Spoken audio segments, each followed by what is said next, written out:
माता की,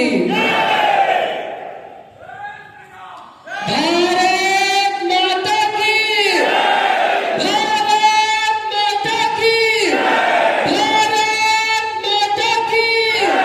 जय श्री राम, जय श्री राम, जय श्री राम। राम लक्ष्मण जानकी,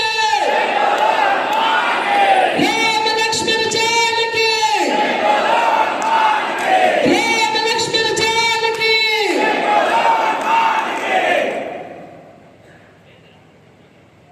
రాష్ట్రీయ హిందూ పరిషత్ వారి ఆధ్వర్యంలో ఈరోజు పెద్దపల్లి జిల్లాలో జరుగుతున్న హిందూ ఆత్మీయ సమ్మేళనానికి వచ్చిన నా హిందూ కుటుంబ సభ్యులందరికీ కూడా పేరు పేరున నమస్కారం తెలియజేసుకుంటూ, వేదిక మీద ఉన్న పెద్దలందరికీ నమస్కారం తెలియజేసుకుంటూ,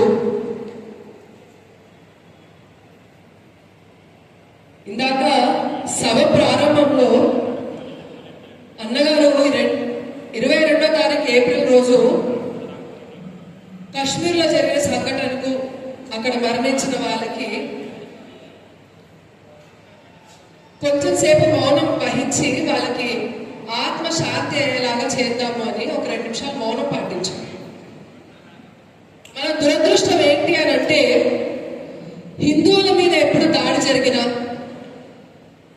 మన భారతీయ ఫౌజ్ ఇండియన్ ఆర్మీ మీద ఎప్పుడు దాడి జరిగినా కూడా మనం మౌనం పాటిస్తున్నాం. అది మన దౌర్భాగ్యం. ఇది మౌనం పాటించాల్సిన సమయమా? ఇది మౌనం పాటించాల్సిన సమయమా? మాట్లాడాల్సిన సమయమా? విజృంభించాల్సిన సమయమా? యుద్ధానికి స్వామివారు మోగించినట్టు శంఖారావాన్ని మోగించాల్సిన సమయమా? యుద్ధానికి శంఖారావం మోగించాల్సిన సమయం ఆవిర్భవించింది. ఇంకా మేము మౌనం పాటించాలి అనుకోవట్లేదు.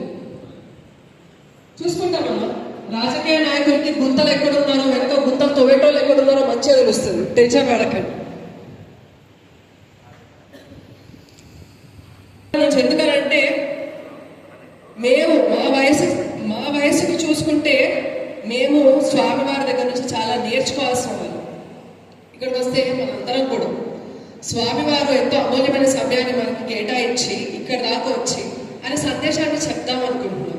కాబట్టి నేను ఎక్కువసేపు సమయాన్ని తీసుకోకుండా నా మనసులో ఉన్న మాట నా కుటుంబ సభ్యులకి, ఒక కూతురు ఇంటికి వస్తే తండ్రికి కొన్ని చెప్పుకోవాలనిపిస్తుంది కదా, తల్లికి అమ్మా నాకు ఇలా ఉందమ్మా, ఇలా అనిపిస్తుందమ్మా అని